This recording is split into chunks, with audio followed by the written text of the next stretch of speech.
Sad news today, Get a Grip on Lighting listeners. A friend of the show and a friend of Nailed passed away yesterday. Paul Hafner was the creator of the LS programs. He turned Nailed from a club into a training organization. He helped me personally become a better lighting person. He also helped many people in the association, a lot of people in the National Association of Innovative Lighting Distributors, owe their careers to Paul, quite frankly. And so we wanted to honor him, and so we decided to re-release his episode 24, without any ads, without any hoopla or anything like that. Just remember our friend Paul Hafner, who did so much for this association, for me personally, for Greg, and for the members of Nailed. Rest up, Paul. We'll miss you.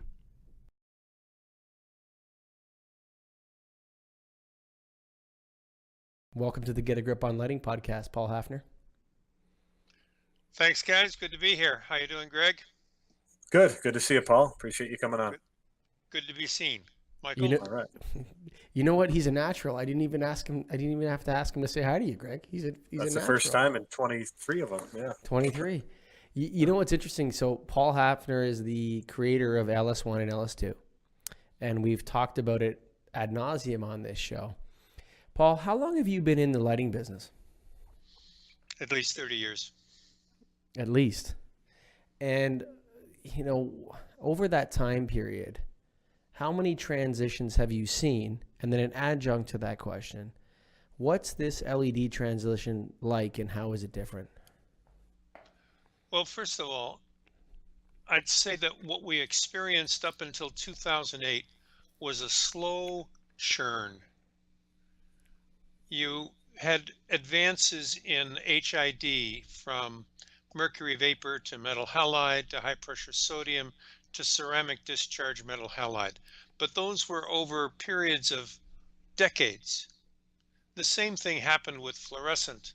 We went from preheat and pre-start fluorescence T12s, then T8s, then T5s, and then high performance T8s, high phosphor color rendering situations.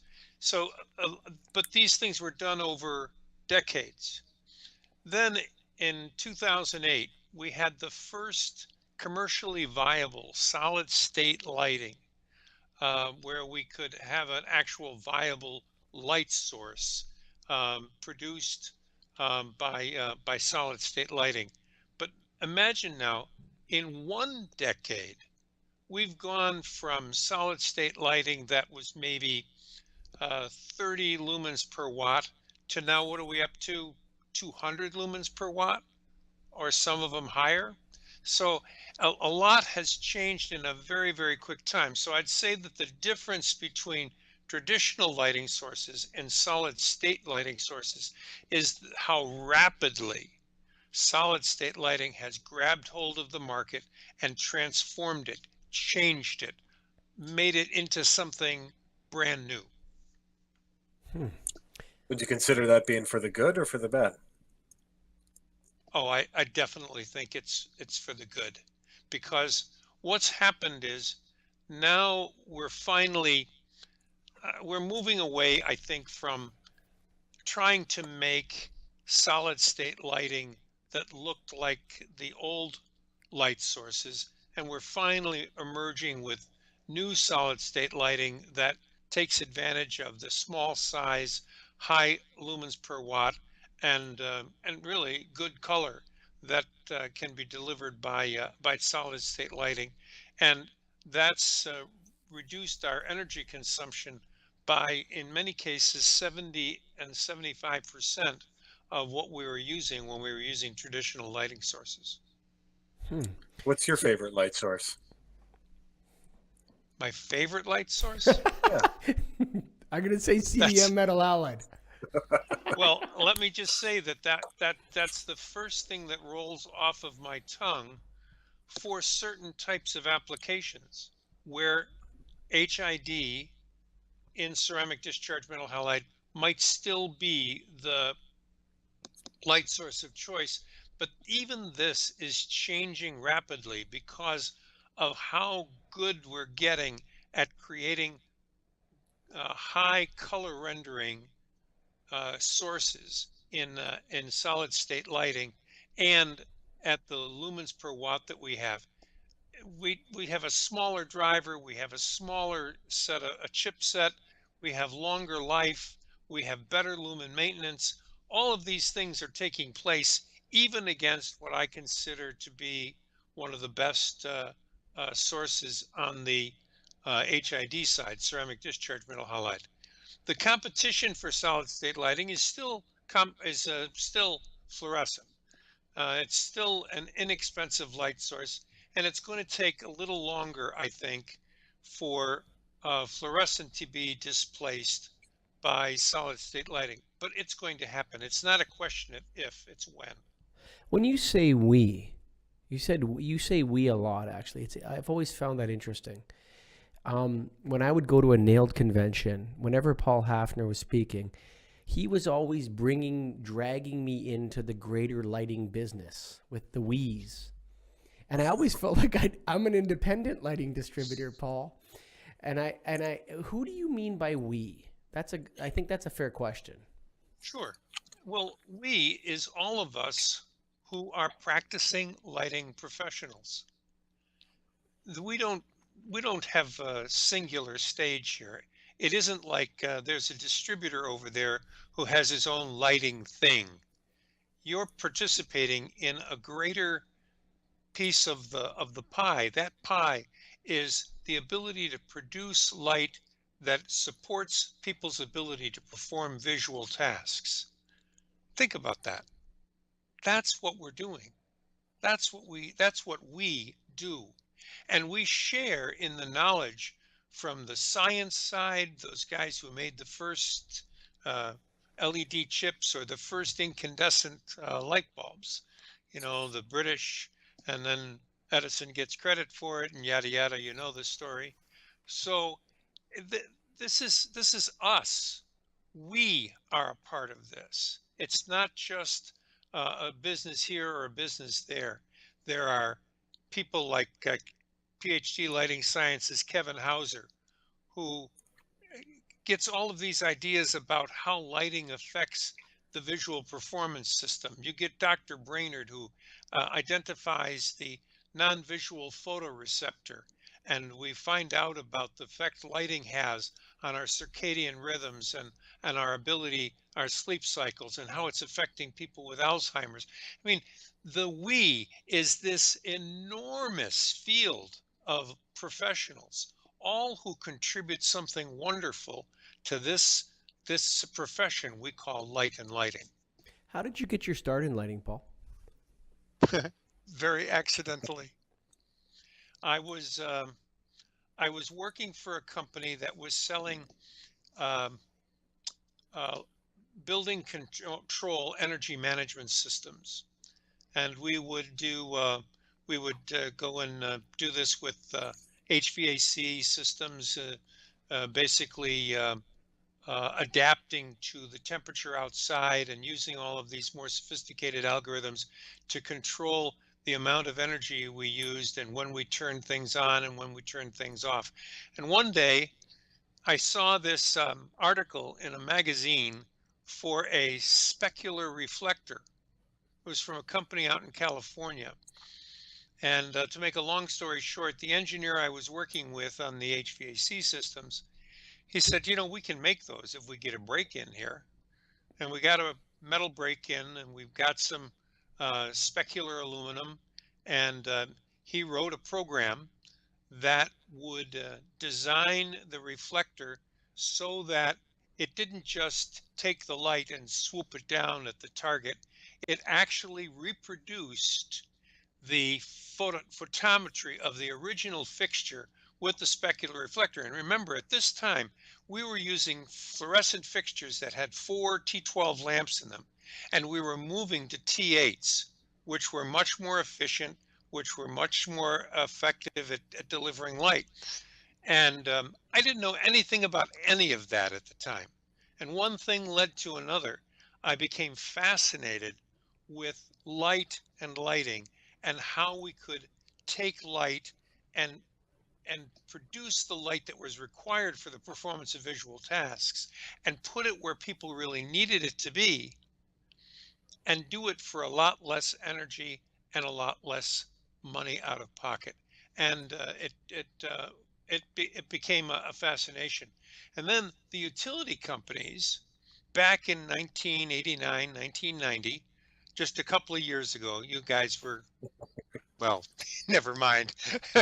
um, uh, and at that time, they started giving incentives to companies that would move from the old technology, T12, to T8s. And I got sort of swept up in that, and I formed a company called Maintained Illumination. And well, actually, I formed a company before that that actually built the specular reflectors, but too much detail.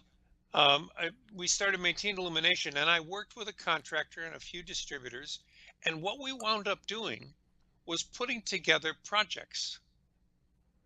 Once I started putting together projects, I had to really learn about light and lighting, because I wasn't just about selling this stuff. I didn't want to just put it in people's offices or in people's factories. I wanted to actually make a difference with how it lighted the space. So little did I know, when I created my first 8-foot 4-lamp tandem luminaire, that I was creating a high bay luminaire for aisleways in a warehouse. And I could change the photometry of the light. Instead of a big conical circle from an HID fixture, I was actually sweeping the light down the facings of those back in 1991. Had Wow. I known what I was doing at the time, we wouldn't be having this podcast right now. No, we would, except that you would be the richest guy in the lighting business. You're right about that. Anyway, that's how I got started in all of this. And I went and I studied and I took IES classes. I read books, and then I started experimenting. I got meters, and I started measuring, wattages and measuring light output, and looking for different ways of figuring this stuff out, so that when I talked to a customer, I wasn't selling them stuff. I was looking at what it was they were trying to do with the lighting, and then trying to find the naughty little problems, those things that got in the way of their workforce achieving their objectives. How could we help somebody do what they did at the workstation better by making sure the light was entering the space and supporting their ability to perform the visual tasks they needed to do to help their company make a profit? That's what I've spent my entire career trying to teach and trying to help other people So do. nothing's changed except the technology. Correct. You still do the same thing professionally. You're just doing it with a different set of tools, a different toolkit. Now, at what point did you start training lighting professionals? Because that's really how Michael and I know you. It's from that side. So what point did you get there? Well, okay, so a lot of this actually started with NELD, but when I was in the field putting together projects, I actually didn't sell. I taught. I would run workshops and seminars and show people light and lighting and show them how it worked. And then I would ask them to give me problems that we could discuss while we were in the workshop. And then I would put stuff together, or I'd get them to put stuff together hands-on in the workshop. And I'd say, now, let's talk about a problem you've got in your place of business. The result of those workshops was what? I got calls to be a consultant, to come in and talk to them about their lighting, right? So I decided to take the LC exam. Linda Daniel, back in the days when she worked at the Bald Man, Bob Mangano, God rest his soul. One day she comes to me. R.I.P. Bob Mangano. Yeah. And she comes to me with a copy of Today's Lighting Distributor, where Gene Grassel former president of the association, was writing an article about the LC exam, the first LC exam. This was Labor Day, and the exam was being offered November 5th. That was the first exam. I took that first exam, and I promised that if I passed the exam, I would I'd make a class to help other people pass it, because the content was so overwhelming. It was almost like you had to know the entire HIES handbook.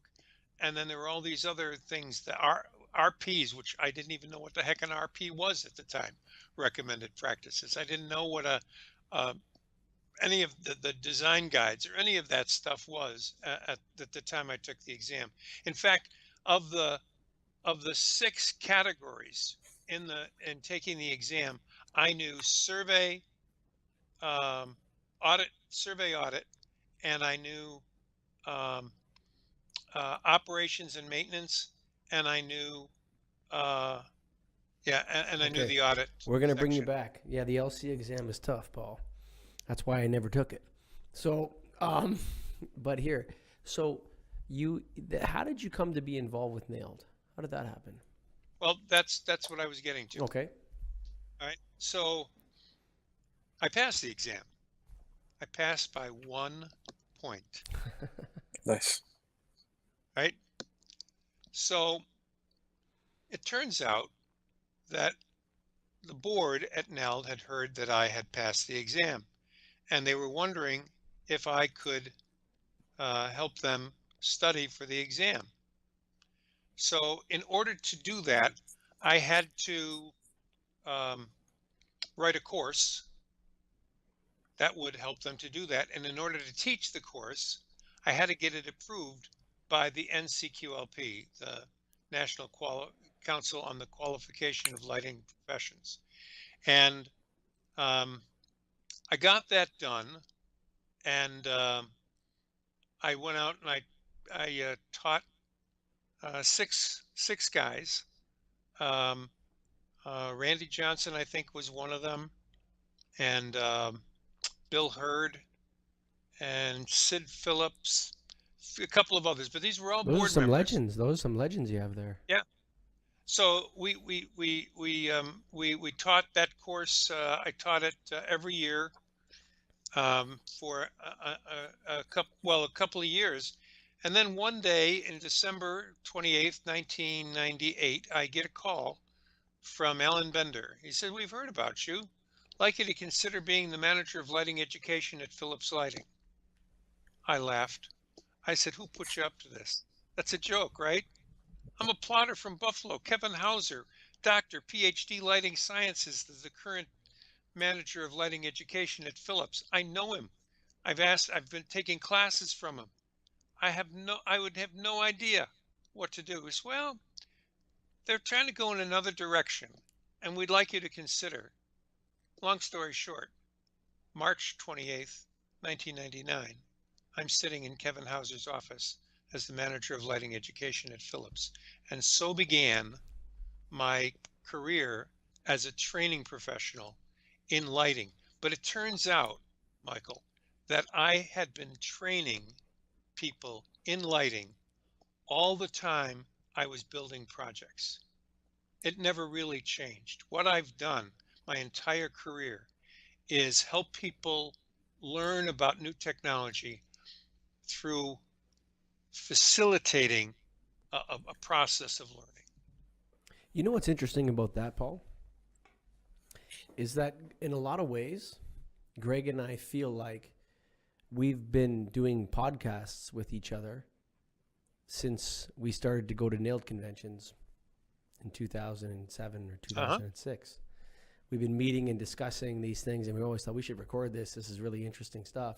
So it's interesting how you come from, just practicing it in the field to actually, hey, you know what, that people are interested in this. Right. Greg, where do you think this lighting business is going? We have Philips is now Signify, okay? GE's selling off their lighting division.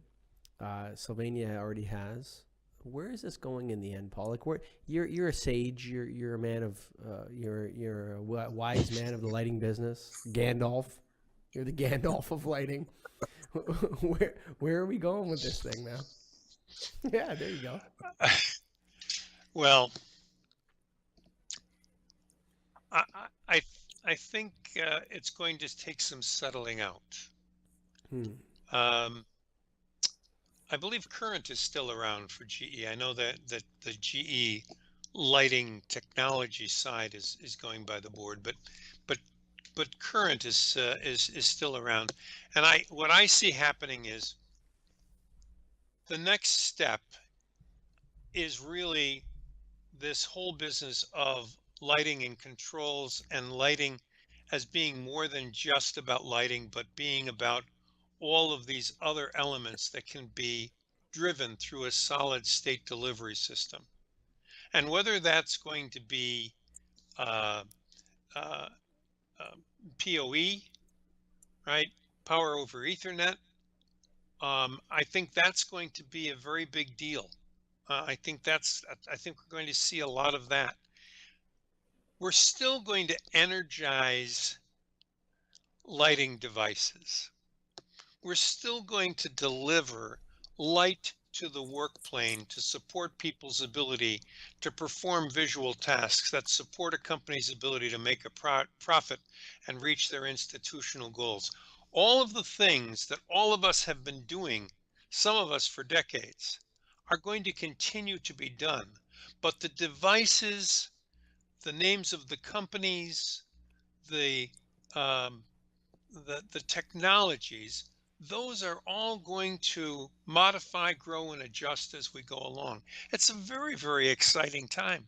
And it's why in 2008, I didn't get out of the lighting business, because I was ready to. I was ready to jump out because it was just same old, same old. And then this SSL thing came along.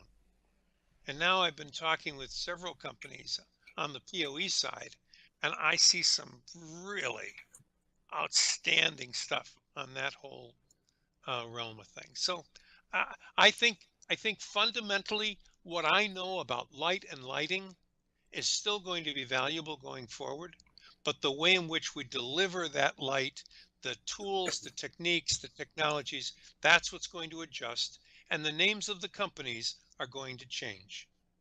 And but lighting is with us forever. It's with us. Do you forever. think? Do you feel that it's important to understand legacy technology if you're new in lighting now? That is a terrific question. And your answer? Oh, you want an answer? That would be great. In my opinion, because we still have so much legacy technology, I believe it's important that we have a fundamental understanding of the basics of light and lighting and the basics of those technologies. Do we have to learn it to the level that we learned it back in the day? No, I don't think so. I think that's going to change too. In fact, I think LS1, when that sees its next revision, it'll see an even greater focus on the transition to solid state and PoE lighting and how they're connected. But I think you have to understand when you're going in to talk to a customer that what they're looking at is an HID system that's delivering 43 lumens per watt, and that's using 435 or 460 watts to create light with a 400 watt metal halide or high pressure sodium lamp. I think you have to understand those technologies so that when you're explaining to them what the impact is of the transition, you've got the background. Now, whether you use it all the time or not, that's a whole different question. But I believe that a lighting professional needs to know that. Now you have a lot of passion, obviously, to provide the right light source and the right light for each application. Do you feel the majority of the industry feels that way today? No. Unfortunately, what I see is a lot of, we used to call them station wagon lighting specialists.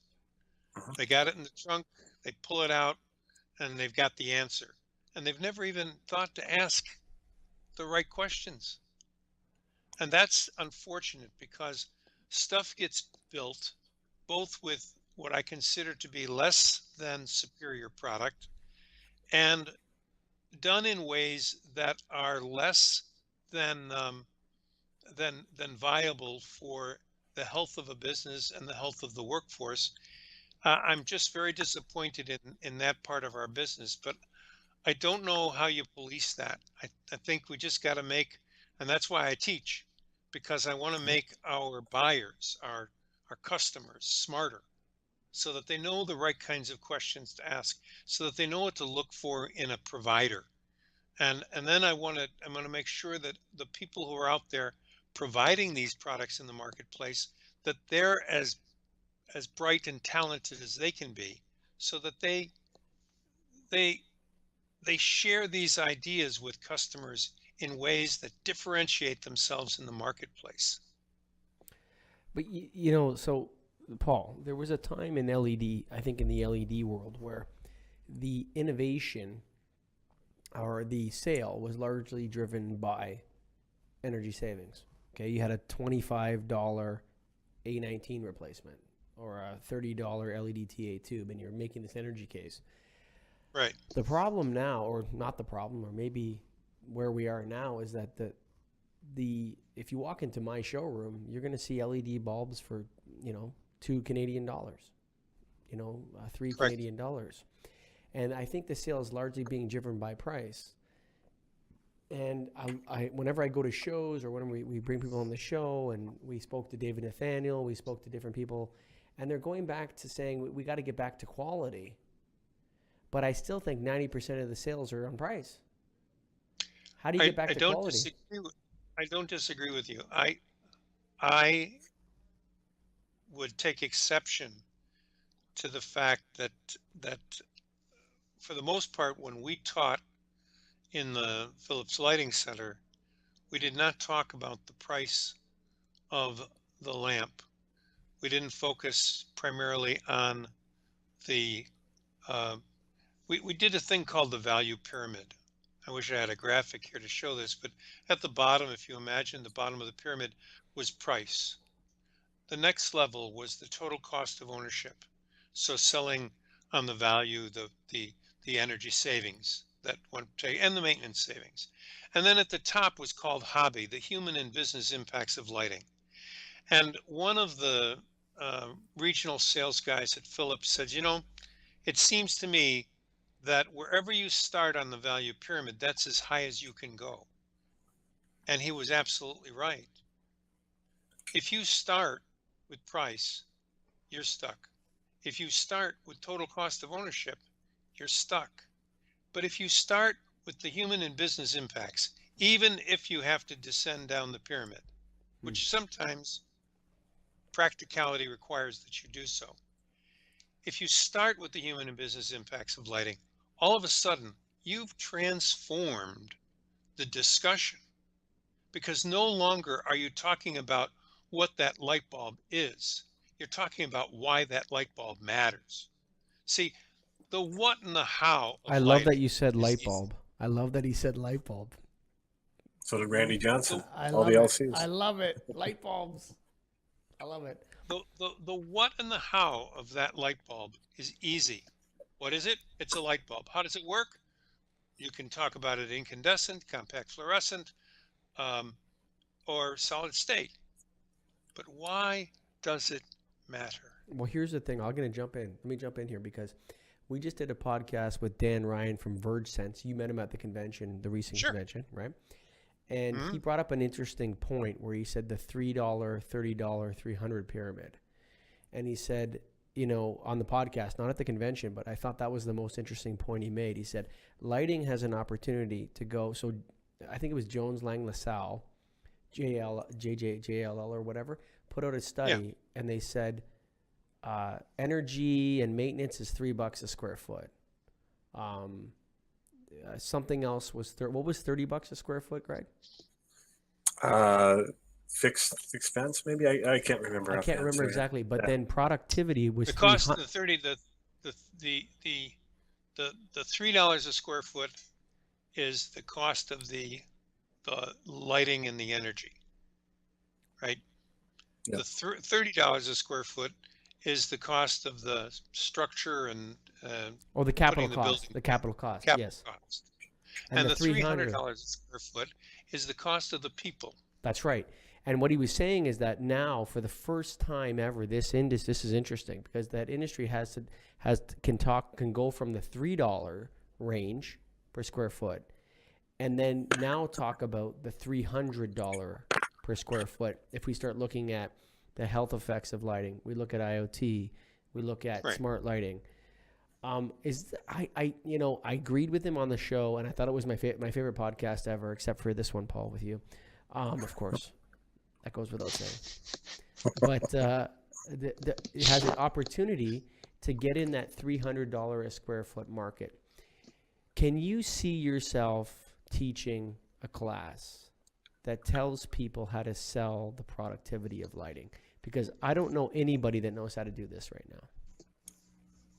I've been doing this for, let's see, I started in the lighting center in 99. Started using Hobby in about 2000. So I probably taught it there for about 13 years. And I tried to teach it when I went over to Productivity? to Wesco. Oh yes, I can give you several. I can give you several examples where we talk about performance and productivity. I use slightly different numbers, but it's the same principle. And if you think about Hobby, right? Price at the bottom is the $3. Total cost of ownership is the 30, and Hobby is the 300. We've been doing this for years, Michael. We teach it. And those of us who believe this stuff, yes, are there obstacles to getting this message through? Do people challenge you on it? Absolutely, people do.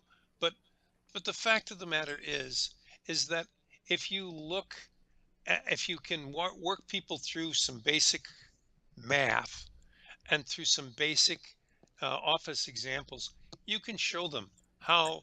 I'll do this very quickly. So I've got two cubicles next to each other, right? 8 by 10, 80 square feet. There's two 2x4 troffers, one over each of the cubicles, right? So, what's the cost per square foot for the lighting, right? Let's say it's $1 a square foot, right? What's the cost per square foot for the payroll? Well, if you're paying somebody 30 grand plus 25% labor burden and benefits, it's about 40 grand. Now you're up to how much a square foot per person? 300. Right? 300 is the number I've been told. Something, yeah, $40,000 divided by 80 square feet, Sure. whatever that number is, right? Okay. And so now you begin to see the difference between the cost of the lighting and the cost of the person. So now what happens if I can get a 1% or a 2% change in performance and productivity from that individual at $500 a square foot, I think? 500 Yeah, square how foot. do you I just calculated. It's 500. How do you measure that though, Paul? How do you measure a 1 or 2% Exactly. increase? Exactly. Well, when I would teach this, I would not ask the question in that way. What I would try to get people to do is to say, have you ever gone into an office at 2:30, 3 o'clock in the afternoon and people are like this at their desks? Yes, but we've recreated that problem. We've recreated that problem. We had Dr. Arnold Wilkins come on the show, and he was talking about LED flicker. And he's saying that, T8 electronic largely eliminated that problem because he proved that the T12s were causational in eye strain and headaches and everything else. And then with T8 electronics, when we went from 60 hertz to 25,000 hertz a second, we solved that problem. But now we may have recreated that problem with LED flicker. So there's actually a chance that some of these upgrades have reduced the productivity. It depends on a number of different factors, not just the fact that it's LED, right? That's not, so here's my point. When we look at this, we have to look at it from the standpoint of what do we observe in the space? What do we observe when people are working in the space and they're performing those visual tasks? Most people who work in an environment like this, whether it's in a machine shop or whether it's in an office or it's in a hospital, it doesn't matter. The key thing is trying to understand what is it that helps or hinders people from performing the visual tasks. Now, I don't have the answers to all those questions, guys. I haven't studied it to any great degree. I don't know the effect of solid state lighting flicker. I don't know if that's true for all driver-based systems. It's only and some. depending It's on only what some, kind yeah. of driver it is, right? Well, But it's certainly something that has to be looked at. It's certainly something that has. But how do we prove? How do we prove the productivity gains? How do we? I don't think you're gonna. I don't think if you're looking for proof, 100%. Well, this is how it is. I don't think you're going to find it. But I think if you go into a space that has been modified from a traditional light delivery system to one that is direct indirect, one that integrates daylighting and controls, one that has appropriate color temperature for the kinds of work and the kinds of visual performance tasks that have to be performed, I think you see and experience a difference in the quality of the lighted environment that changes how people feel and behave in that environment. If somebody's looking for absolute answers, you're going to frustrate yourself. I don't believe they exist, nor do I believe they will ever exist. Boom. Mhm. Boom. That's a great answer. Yeah, it just seems like something you can't ever really predict because every person is different and you don't know how they're going to react to it. So how do you suggest we? Yeah, go ahead. Well, I think this part of it hasn't changed. Demonstrations make the difference. You have to take a small area of the space and put in the new light delivery system and give everybody a chance to work under it. And what happens in 90% of the cases when I put in a demonstration to show how the new light delivery system made the lighted environment better for the workforce, I close the sale. But I think most of those gains have already been made with fluorescent. See, I think that most of the Why do you think that? I don't see LED light sources in their current form, whether they be purpose-built fixtures, LED tubes, LED CFL replacements, screw-in LEDs, whatever it is. I don't see them being, like, for example, David Nathaniel, the president of Standard, came on the show and he was saying, well, in the past, you could take an MR16 and you could give people 50 watts at 12 degrees. You could give them 50 watts at 24 degrees. You could give them 50 watts at 28, 34, 38, whatever, 60. Or you could go 35. And the options in halogen in terms of quality of light and in terms of being able to really precisely define what you wanted was far greater. Whereas with LED, you smash a retrofit kit into the fixture, or you put in. But I think Michael. I think that therein lies the problem. We're looking at solid state lighting as if it were a tube replacement. Well, that's not going to change anything. You're absolutely right. That's not going to change anything. If you just simply take out and put back in, you haven't made a dent. But that's the vast majority. That's the vast majority. I got that.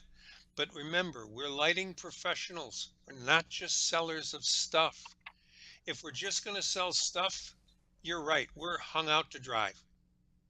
But when you go in and you try to produce a light delivery system that makes a difference to the lighted environment that people are working under, then we can actually make a difference. Do we get to do this every time? No. Are we going to still have to compete on price? Yes. But if we start at the top of the value pyramid, at hobby, at the $300 a square foot, that's where we're going to get the chance to make a difference. And sooner than later, as people begin to understand that that's really the direction we should be going in, more and more people, I believe, are going to embrace that kind of change. But it isn't going to happen overnight. And it's certainly not going to happen when people say, well, I can get all the energy savings I want just by slapping this in and slapping that out. Well, great. I do a lot of that. Yeah. Well, I'm guilty. Guilty I'm as charged. I'm not the guy who would be teaching you that in my class. No, for sure. I would be teaching you how to do the other side, and knowing, Michael, that there are times when I have to slide down the value pyramid. I get it. The reality of business and competing and making a living, I got it. But I'm not going to start there. I always felt like, Greg, I always felt like Paul was always telling lighting distributors at Nailed, get educated, get educated, get educated. For sure. Over and over and over and over again. And, I always agree with it 100%, but I always felt like there's different kinds of distributors, Paul, and I'm the kind, like you have the Randy Johnson. Let's say Randy Johnson is, wouldn't want to compete with the guy, be honest with you. I wouldn't want to compete with him in my market. Okay. He's almost like, if there was a designation for lighting engineer, there would be a picture in the dictionary with Randy Johnson. Yeah. Right there. Right. That's the lighting engineer. I always felt like I'm somewhere in between that and Home Depot. Like not closer to Home Depot, but maybe 50% up the way, where I don't get so into the hobby sell. I'm more in the position where I'm looking at the guy. I know what he wants. I can give him a couple controls and some other things. But I found that a huge portion of the market is a price sale. Maybe the largest portion, maybe the overwhelming largest portion. But that's not the question you asked a while back. What was the question I asked? You asked, how do we get people to be able to sell at that higher level? Yeah. And the answer to that question is by starting with hobby, by starting at $300 a square foot. That's where we have to start. The fact that sometimes we have to slide down, fine. But you can only go as high on the pyramid as you start. If you start at the bottom, you're stuck. You start at TCOO, you're stuck. You start at hobby, you got options. Gentlemen, maybe that's a good place for us to conclude our discussion this afternoon. Thank you for coming on the show, Paul. Hey, Thanks, my Paul. pleasure. Anytime, guys. This was great. Yeah, Thank you very much. No, you know what, though? It's our honor. Believe me when I say that. Thank you. For sure. Appreciate it. All right, Thanks, Take care, guys.